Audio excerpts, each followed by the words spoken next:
Hey, salut tout le monde! Donc je reviens avec une nouvelle vidéo pour vous présenter cette fin de projet. Comme j'avais dit, j'allais prendre l'habitude de vous présenter un peu chaque fin de projet. Donc celui-ci, c'était une selle d'Harley Sport Glide. Donc voilà, je suis parti comme d'habitude d'une selle d'origine, totalement d'origine. Donc à savoir que la selle d'origine, je vais vous montrer, j'ai gardé la coiffe exprès. La selle d'origine en fait est faite en deux parties. Donc elle a un support monobloc. Donc ça, il n'y a pas eu de travail du support à faire. Par contre, la coiffe la selle en soi est faite de deux mousses. Donc il y avait une mousse à arrière qui était indépendante de la mousse avant. Donc voilà. Donc ça, bon, ça plaisait pas trop parce qu'en fait, on se retrouvait ici du coup avec un creux déjà, puis une fente en fait, vu qu'il y avait vraiment la séparation des deux. Donc ça, le client n'en voulait plus. Donc ben, on a viré tout ça. J'ai retravaillé la mousse, rempli ici, réuniformiser un peu l'ensemble pour que ça soit naturel, quoi. Le but c'est qu'on ne voit pas comment c'était avant, quoi. Donc voilà, c'est chose faite. Ensuite, le client voulait quelque chose de sobre. Donc pour ça, je suis resté sur des surpiqûres en noir pour que ça reste discret. Donc les formes restent quand même soulignées parce que d'une part, il y a la forme des matières, il y a la surpiqûre qui est présente, mais par contre, ça reste super discret dans le sens où c'est pas mis en valeur avec une couleur différente, un gris ou un blanc.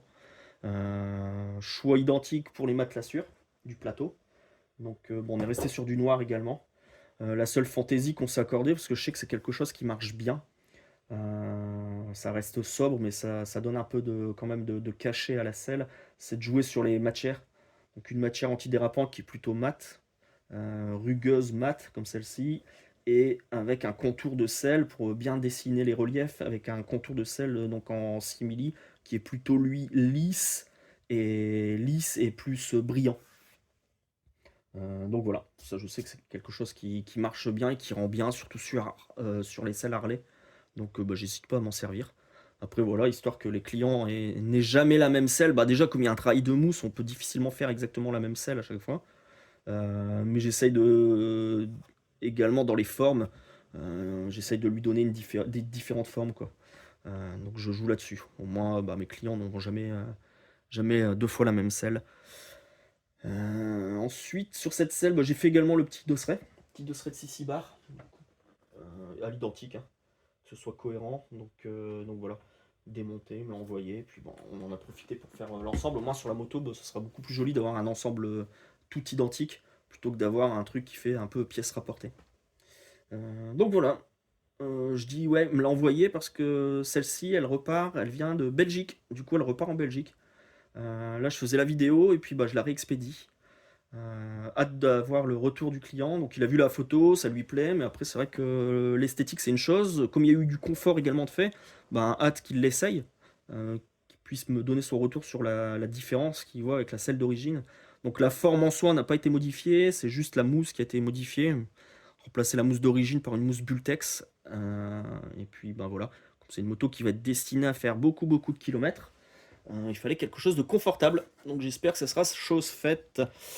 Voilà, écoutez, je pense que cette vidéo, on a fait le tour. Je vous dis à très bientôt. J'ai toujours la vidéo de la phaser en préparation. C'est pas évident parce que forcément j'ai pas les moyens matériels et logiciels pour vraiment faire un truc super fun. C'est vrai que j'ai l'habitude de voir des vidéos sur YouTube. Je me dis putain, je vais faire pareil, mais c'est pas, voilà, c'est d'une part, je pense que c'est un métier déjà.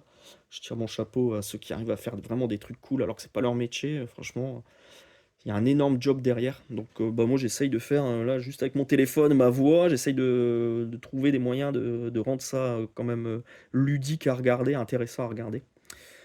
Donc voilà, ça prendra peut-être un peu de temps, mais je vais essayer de réussir. Et puis dès que ça sera terminé, je vous poste ça.